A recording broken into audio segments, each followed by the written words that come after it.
Les amis, muraho watu wa Kenya, abarundi muri Kenya, turamutse cyane. Très bientôt we will be together.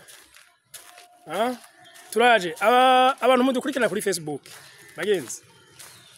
Ami ndababwira nti jewe ngira nkora ibishoboka byose nze kubigisha Facebook, ariko naje ngira mfato urugendo gato mbana nje kuvyiga. Gusa kuri bantu rero bagenzi ibaze namaze imyaka irenga ziko hari n'abamana 200 mu ishuri.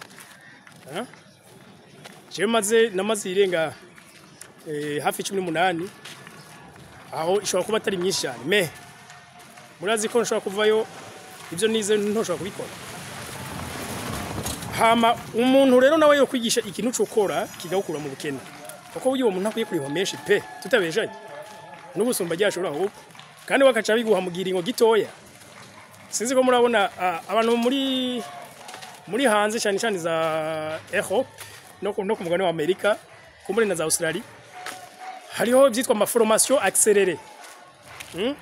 Ushobora kwiga nk'amezi 6 ukaba certifié ku ivyo bintu by'ukuri wavyize kandi donc ubishoboye.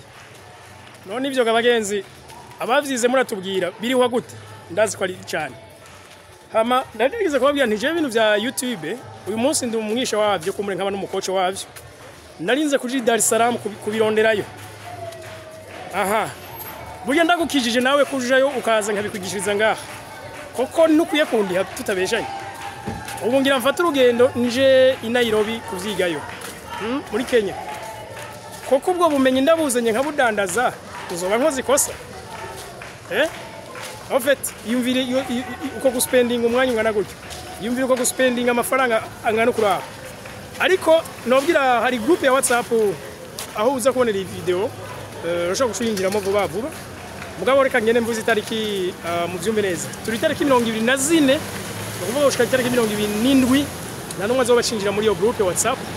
Ariko kano kanya nimba ushaka ubumenyi kubikoresha Facebook mu buryo bwinjiza akana kanya kawe urashobora kuyinjiramo, reka ndayisige ngaha hafi cyitora donc urashobora kwitora muri commentaire ucuyinjiramo. No kuvuga ko nimuze dushikirane biraza gukunda, ariko bitabayaho abazoza mu nyuma mumbabarire muzovyiga mubirishe kandi atari make.